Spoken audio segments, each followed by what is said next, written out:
This program is powered by AIM Employers Association and Ogletree Deacons, a Feature Group USA production.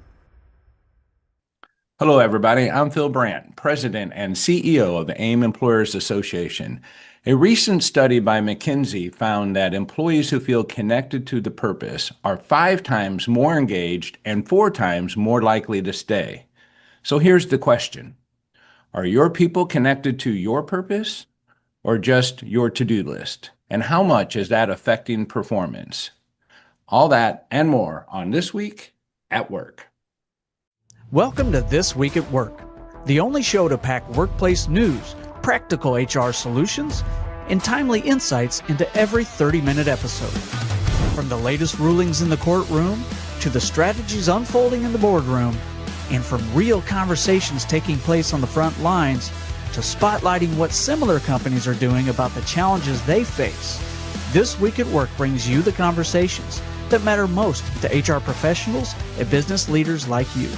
Brought to you by AIM Employers Association and Ogletree Deacons, live every Thursday morning. This is your opportunity to connect with their experts and ask your burning questions. So what's keeping you up at night?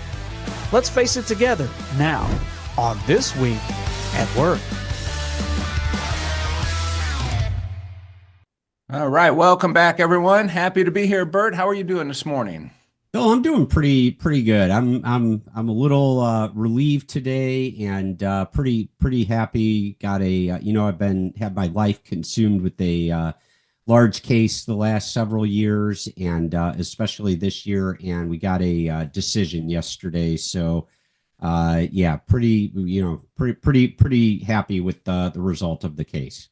Yeah, that's I know that's something you've been working on, and it's had you stressed out, maxed out, and you had your fingers crossed. I know you felt good going into the decision, but is there anything you can share with us on the outcome? I mean, Yeah, did you win the entire case, every count, or what? Yeah, well, there were 8 counts. We won 7 of the 8 counts, including the counts with the most liability attached to them, and punitive type damages attached to them, and also the other side's attorney's fees attached to them.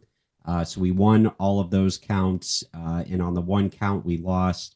The ruling was maybe about approximately 15% of the damages that the other side had asked for. So while wish would have been a 100% victory, it's a good result for us.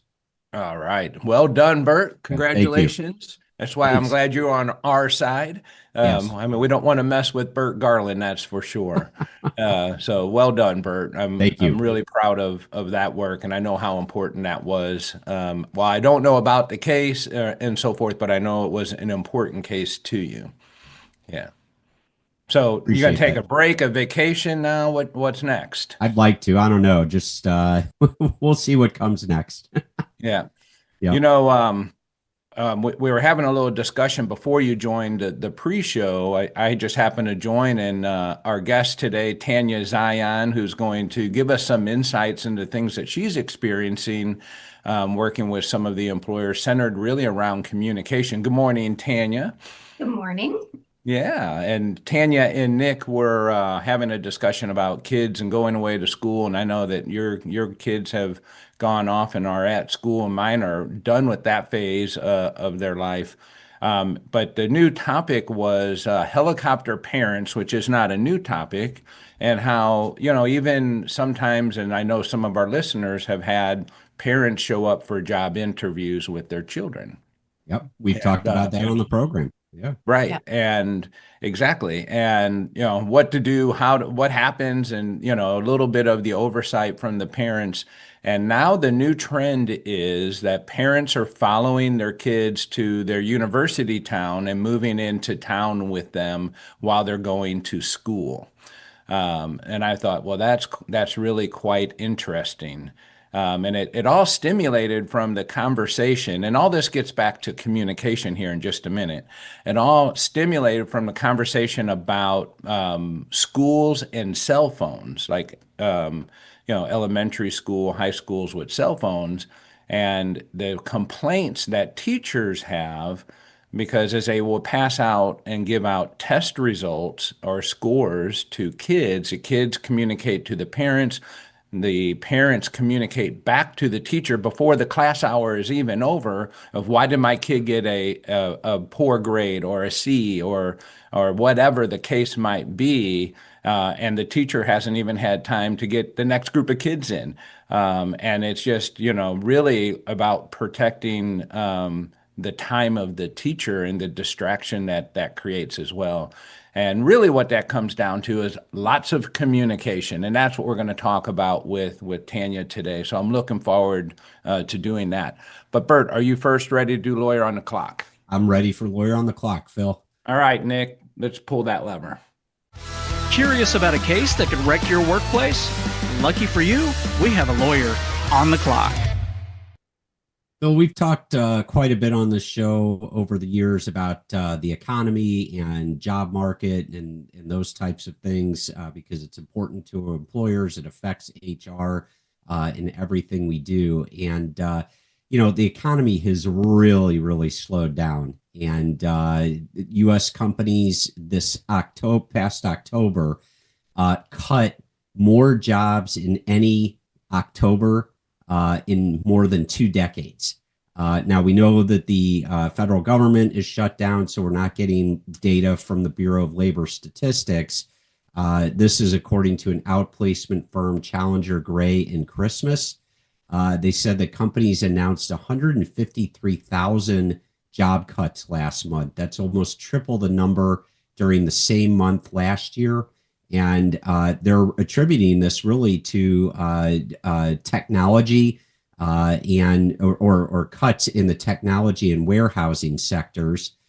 They noted in the report something we've been talking about quite a bit on this program, that some industries are correcting after the hiring boom of the pandemic. But this also really comes as AI adoption is taking hold in the workforce. And so, I think these numbers, as the report noted, they're weak no matter how you slice it. Job cuts to date this year have exceeded 1 million. That's the most since the pandemic.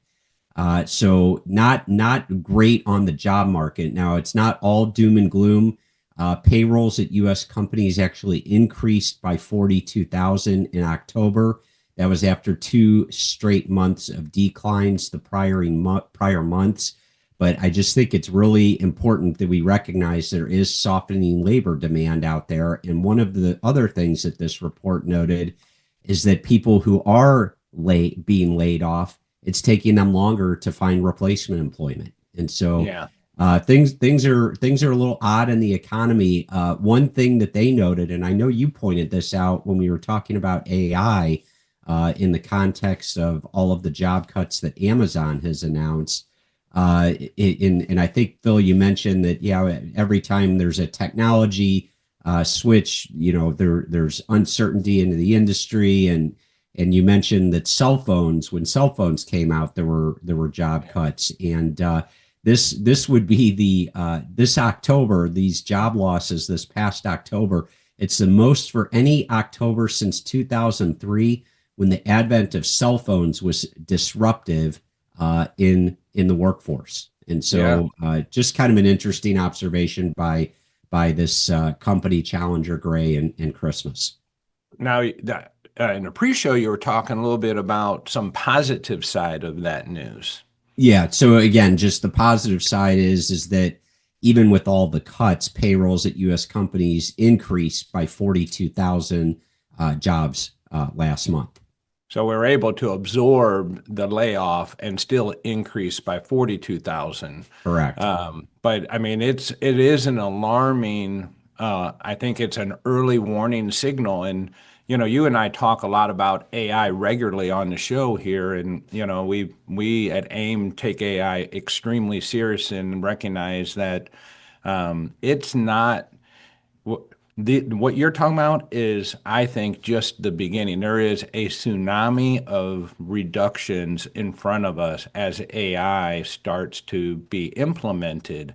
And it is a concern because I don't know that we're going to have the replacement jobs, the newly created lines of business and or industries to complement that right away. I think that will lag. I don't think it will occur quickly or at least simultaneously as the layoffs occur, reductions, cuts, Yeah. whatever you want to call them. People are going to be displaced. And for me, I mean, that message of, for anyone that's going, oh my goodness, all of a sudden my eyes are opening up, what's happening? It's really, how are you preparing yourself to be in the best advantage, to be able to find new work because you have skills understanding this technology and the way things are going to work. When your skills get replaced, you can't go out and say, let me use my skills to find the current skills that just got replaced to go find a replacement job. That doesn't happen very well. And we've seen that over and over all the years. So that is something that, it's getting involved in creating new skills for the future, we have to encourage people to do. It may not be all doom and gloom, Phil. I mean, I know you're a big fan of Elon Musk, and according to old Elon, he says that in a future world dominated by AI and robotics, the good news is that, quote, goods and services will become close to free, end quote.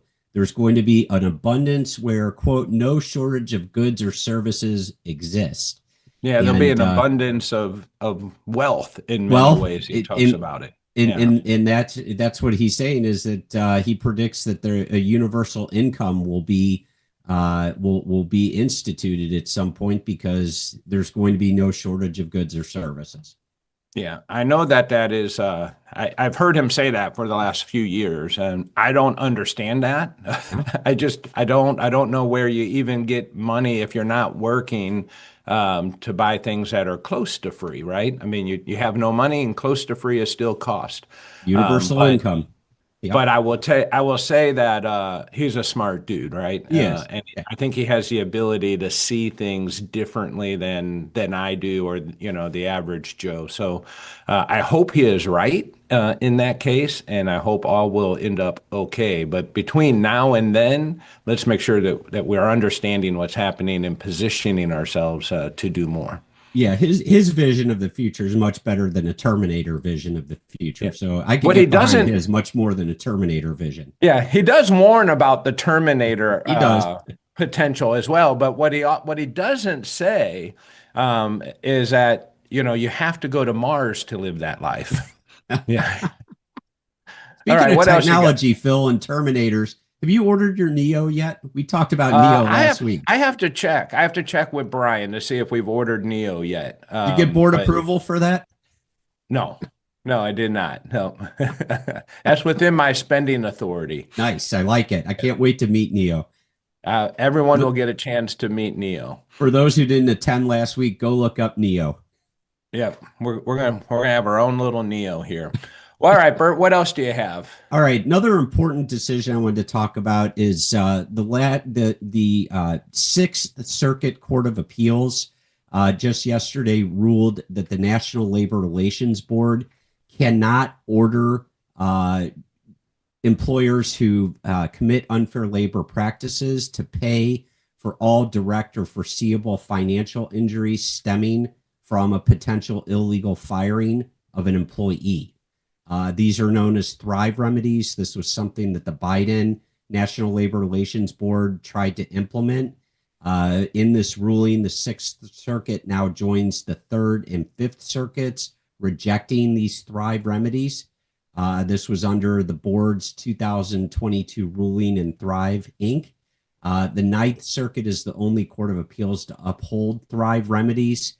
And so, this could mean that this is headed for the Supreme Court. Although I would say that if all of the courts of appeals end up ruling in favor of abolishing the Thrive remedies, and only the Ninth Circuit is an outlier, maybe it doesn't end up in front of the U.S. Supreme Court. But my hunch is that this one might get to the Supreme Court eventually.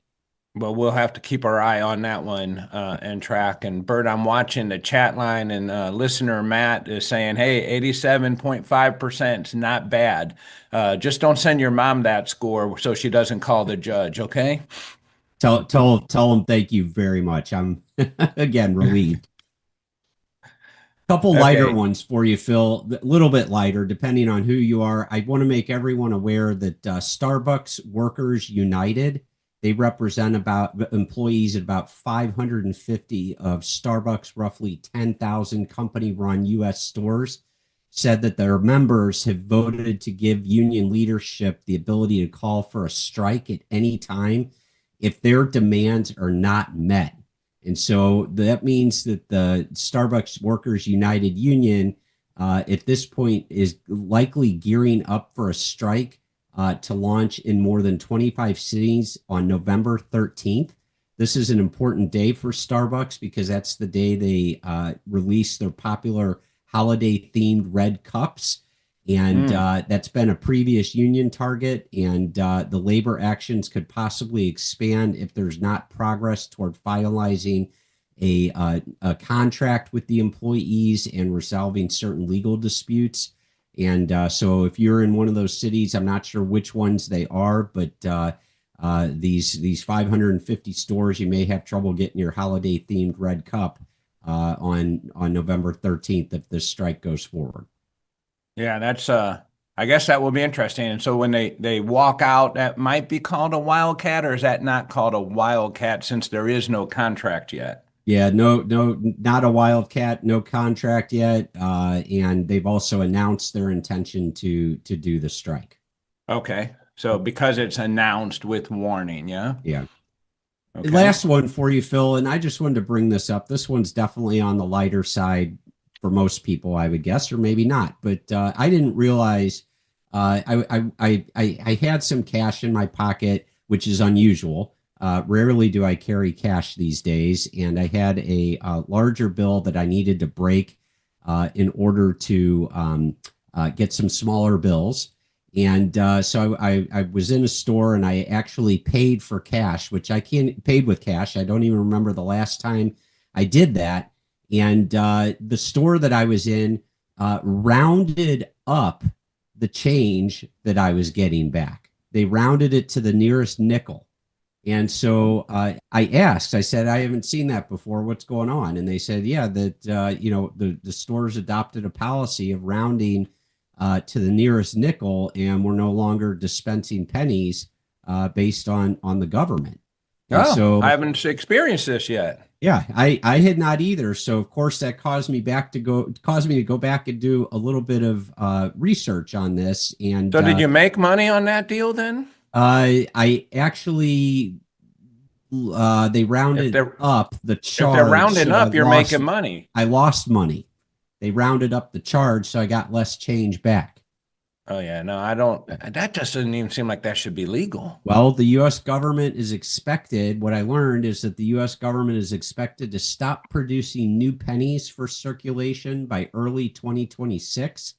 The Treasury incurs a loss of $85.3 million every year on penny production. And as pennies phase out, businesses are going to round cash transactions to the nearest 5 cent, resulting in a rounding tax. So I thought this was news to me, and I thought I would share that with you and see if you've experienced it. But apparently you have not. But no, I have not. But I am in favor of Bitcoin if that is a correlation and the first step to just let's get away from cash altogether. Well, this marks the end of 2 centuries of the circulation of the penny.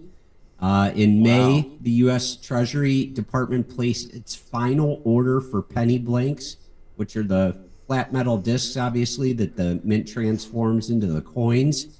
And they're expecting those blanks to run out by early 2026, at which point production of new pennies will officially cease. I found this one interesting. The government loses, the cost of producing a penny is 3.69 cents. So that's nearly 4 times the face value of a penny. And so that's why they are stopping the penny. And so if you're going That's in quite to pay telling, cash, Bert. It's quite telling, Bert, because when I did a quick search to figure out where there's some information on that, the number one place that came up was AARP. So that makes a lot of sense of where your mindset is. And you got Phil talking Bitcoin, and you got Bert talking pennies. So Yeah. And I'm going to trade in gold. Yeah, there you go. oh, wait, Tanya is the smarter one of the three of us. That is for sure. Tanya, hold on to your gold. It's still going up higher. Yeah. So that's what I got for you, Phil. That's a that fun one's one. A little lighter. Yeah, I like that one. That's fun. Well, congratulations, Bert, on that great victory. 87.5% success rate is not bad. And I know how hard you worked on that for your client. And I think anybody would be lucky to have you on their side walking through the court door. So congrats. Thank you. Yeah. All right. So Nick, what do we have something with Aaime Hart here? I'm just trying to track. all right, it's time to check in with the eyes and ears of AAIM and everyone's favorite AI-driven HR advisor. Aaime, take it away. Thanks, producer Nick. Here's what's happening at AIM this week and why it matters, according to Aaime. We're counting down to one of AIM's biggest compliance trainings of the year, the 39th Annual Payroll Tax and Fringe Benefits Update. It's coming up December 10th and 12th with a live online option too. If payroll falls under your umbrella, this is your must-attend event. And heads up, early bird pricing ends this Friday, November 7th. Why now? Because there's a major piece of legislation on the horizon, the One Big Beautiful Bill Act, or OBBBA, and it's set to change everything from overtime and tip taxation to 1099 rules and employer credits. It's being called one of the biggest payroll shifts in years. The update will walk you through it all, plus multi-state payroll issues and how AI is reshaping automation and compliance risks. Don't let outdated processes trip you up in 2026. Register now and get ahead of the curve. All right, so that's what's new, what's next, and what matters. All according to Aaime. There you go. Aaime Hart, fantastic. She does a much better job. I mean, we should let her be the host, Bert. We'll create a figure for you as well, and we'll just let them do the podcast. But well done there, Nick. I like the creativity, and I think Aaime does a great job helping us understand that payroll tax update. That is something we do every year. Like Aaime said, it's the 39th annual payroll tax update. And I will admit, sometimes year after year, there isn't a lot of changes. This year, there are a lot of changes. And making sure that your person that's administrating payroll understands why and what we're doing becomes critically important. So Tanya, let's use that as a transition right into your topic and understanding employee communications. You're out every day. You're working with CEOs and leadership teams. This is your space where you jam. And how are you seeing this communication challenge continue year after year after year, always showing up in our survey results, and recognizing that a lot of times they're first-time surveys as well, as communication is the number one barrier to everything else we're trying to achieve? Yeah, that's an interesting data point, Phil, because there was one time where communication did not lag behind, and that was in the throes of the pandemic, because everyone was communicating more. They were having daily updates. They were explaining, hey, this is what we know and this is what we don't know. And what I'm hearing from employees and leadership is that level of communication is really tapered off. And you're right. I'm in manufacturing facilities. I am in office environments. I'm kind of in a lot of different industries. And what I'm really working with leaders on is they're saying, why are these scores low? We send emails, we have meetings, we have one-on-ones. Like, what else can I do? And when I speak with employees and have a chance to sit with them, it's really not the what or the how that's being communicated so much, like the information. It's really the why. And, as I was preparing to come on the show, and since I'm often the lone female in the company of these wonderful gentlemen, an idea I thought about this is, how many of you have been sent to the grocery store by your wife or your partner? And I have a poll for you, right? Okay, so Bert's saying, yeah, I've done that. How many times did you call her while you were at the store to complete that list, right? Yes, okay. Yeah. Also admitting to that, right? And so I was Bert, I'm better than that. I'm like, you text me the list now. before I leave, because I don't want to get there roaming the aisles. Because if I do, I spend way more than we would ever need to spend by me roaming the aisles. I'm Yeah. targeted. I get the list. She texts me the list. I'm targeted in what I do, but I think I know where Tanya's going with this. The list to me is oftentimes ambiguous. Yeah. Yeah. Yes, absolutely. And that's because maybe in this scenario, the person who is the delegator knows what they're cooking. They've done the recipe before. They know if they need 4 apples or 2 apples, and maybe all that makes it on the list is apples. And so Yep. I try to bring like real world, we've all lived through that, right? And I try to think of that in the workplace because I think leaders in the workplace do the same thing, right? There's this list of updates that happen in an omnidirectional meeting where leadership is like, this is what's been decided and here's the impact. And employees often don't even get the benefit of picking up the phone call and saying, how many apples do we need, right? They're just receiving that information. And so when I talk to employees, it's that level of frustration that they're really talking about. So understanding, hey, this is what we're trying to do. This is the outcome that we're trying to get to. And we need to share that why, because in large part, if you look at your employees, we're no longer order takers or just sitting on an assembly line. And yet, even our assembly line workers are having to think and problem solve. And I don't know about you, but I'm a much better problem solver when I have all the data points. So that's No. really what employees are asking for. It's not so much, just we never get any information. It's this disconnect between the information they are sharing and the level of detail that I need to do my job well. There's a gap there. And when we think about AI, if you're using AI and giving prompts, think about the output that you get on a generic prompt versus a very specific detailed prompt. Human nature is the same way. We need more information to make better decisions.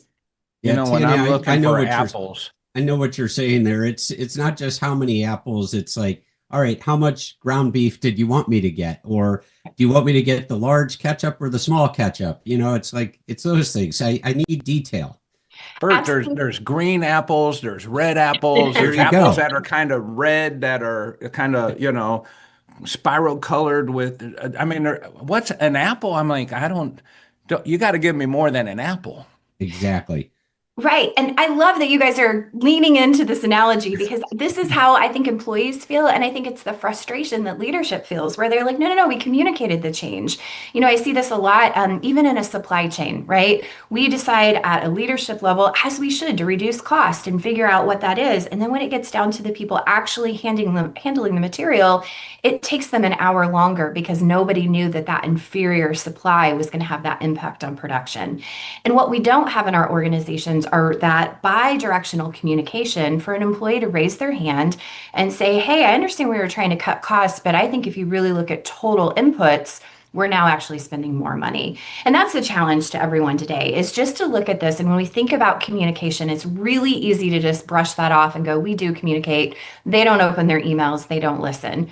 Well, as leaders, maybe that's on us too, right? Because we didn't put the compelling information into that communication to have employees really lean in and engage to be good problem solvers. Well, I believe everything is on us as leaders, and I can be the first to be frustrated and to find myself, spinning my wheels and wanting to say, why don't people understand, or how come this didn't happen, and then expressing those emotions verbally. But in the end, I'm the leader here, and it comes down to, if people don't understand, it's because of the actions, appropriate enough, not enough, that myself or the team that I lead did or didn't take. So what I think I'm hearing you say, Tanya, is it's not so much the quality or the quantity of the communication. It's really more about the quality of the communication. And Yep. I put this graphic up here on my board, and it's got communication in the middle, and it's got every time I work with Bert and we do these programs together, we always start with where, what, when, who, why, how. I mean, and he's like, let's just start with that outline. And then we kind of work our way through that outline. And I thought that's a really good outline for all of us as communicators. Instead of just sitting down and trying to type out a message, use those to create the prompt, if you will, in Aaime, Hart, or whatever form of AI you're using. If you're not using AI and you're doing it yourself, that's fine too. But using that outline to help you structure, because employees think that way. I mean, it's a logical way of thinking. And if you can answer all of those questions, you have a better chance of getting it right. Absolutely. Bert, I'm glad to see that case briefing is still paying off for you all these years outside of law school. So yeah, Thank you. no, no, but Phil, I think this is exactly it. And so I'm going to give a couple pointers. I always like to do that. First of all, at your executive level meetings, you should be ending with two questions. And that is, what did we decide and who needs to know? And it's really important that your leadership team functions as a team. What I get into organizations a lot is we have leader meetings that are just report out meetings by department or division. And we're really not using the full force of those leadership teams. So when you have those teams together and you're making global decisions, really make sure you're saving that last 10 to 15 minutes of every leadership meeting to ask yourselves, what did we decide and who needs to know? And I think that's really, really important. And I'm all for keeping it simple. There are a lot of meeting management tools, there are a lot of project management tools, but those two questions and then some sort of communication cascade that it can plug into. The other thing that I think every executive team needs to have is an agenda item that just says bubble up. And there's like a theme song, I think, that goes with that. You can play it in the background. But really, this is the idea that we have to normalize people have questions in the organization. And think about what we talked about today. We're getting rid of the penny. AI is coming in. We had a 3-to-1 upside down job replacement, right? Our organizations are going to continue to change. We didn't even touch on the disruption to flights and how all that's going to happen over this next week. So what is our catch-all so that if there are important questions or concerns or decisions that are needing to be made, that we're normalizing that we're talking about that at the executive level. And far too often, I think in those meetings, we do, either from a lack of trust or we don't want to look like we don't know what's going on, we don't ask those questions. And so giving a forum that we really are raising those questions and concerns so that we can get answers to employees in a timely manner. Yeah. And the other part of that is not everyone, and in most cases, most people haven't been trained on how to be an effective communicator. And I come back to training all the time. And most of us haven't taken much in the form of creative writing or effective communication and these types of programs that help us message better through the meetings that we're going through. Even if it's a town hall style meeting and I have to get up and express or explain a situation in a way that many people are going to hear the same message and I want them all to understand the same, we naturally know that is very low probability. That's going to be below Burt's 87.5% success rate for everyone to understand the same message. And that is something that employers can get out in front of when they recognize, hey, we're going to have some major changes coming later this year. Let's get ourselves ready to be able to communicate that message and answer questions as well, which is the second part of messaging, the first message, and then answering questions with the people who matter the most, and that's the supervisors. Absolutely. And that town hall meeting is great. If you're not doing that, that's benchmark, right? When we go in and look at effective communication, but how do we make that 1% better? And that is sending out an email before the town hall with the agenda, what we're going to cover, and solicit questions. Because if I'm an employee working on a frontline situation that maybe I don't have a great relationship with my supervisor and it hasn't been normalized to ask questions, that's a great opportunity to let them submit questions anonymously, right? And then that gives your leadership time to really prepare and be able to have that. So send that email out ahead of the meeting and solicit those questions. But I think the idea here is, and I agree with you, we need more training. And you hear me talk about the people process communication model all the time. That's on the people and communication side. How do we beef up those skills? But if we can get a good process on just some of these fundamental things that we do when we are having meetings and make them more effective and think through our messaging, and really tie that why and the purpose back to it, you're going to see your communication in the entire organization improve. And you're going to have employees that are actually engaged in solving the problems and really driving to those outcomes that ultimately the leadership team has decided is important. Absolutely. Anything else, Tanya, before we wrap up the show? I just say, as we bring more and more entrants into the workplace, if we're talking about a millennial and a Gen Z, I had to get the generation thing in there. This tie back to purpose, that why, is becoming increasingly important. They really want to feel like they're part of something bigger, and they know how that their work completely contribute to that overall purpose. So you don't suggest that's only on a need to know basis, right?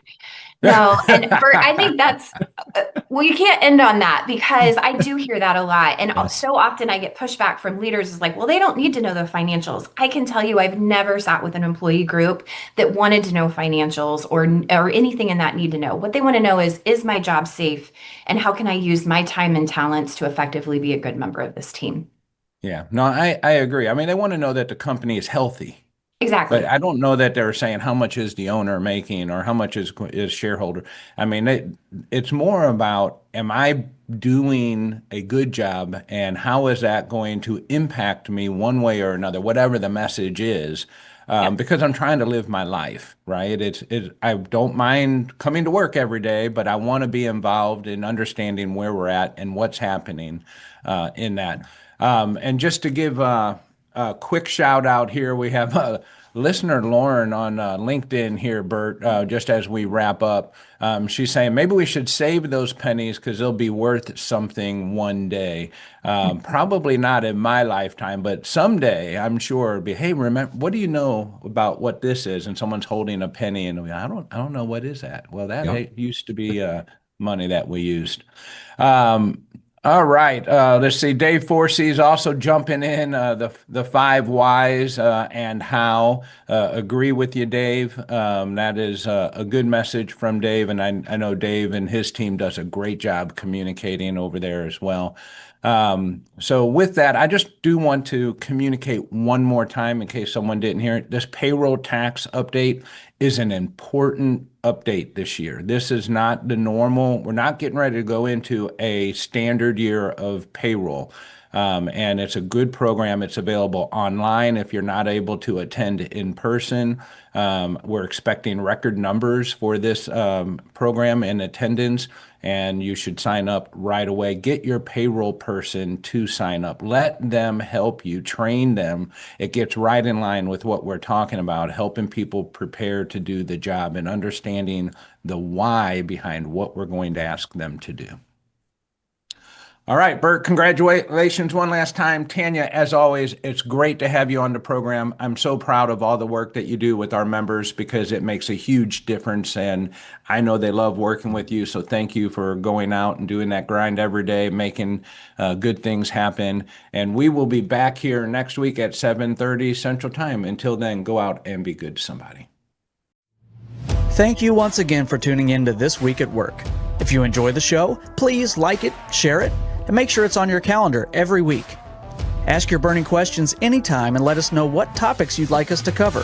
Just go to hrask.org and be sure to leave a review wherever you catch our show to help other HR pros find us as well. We'll see you next week when we discuss what's happening this week at work.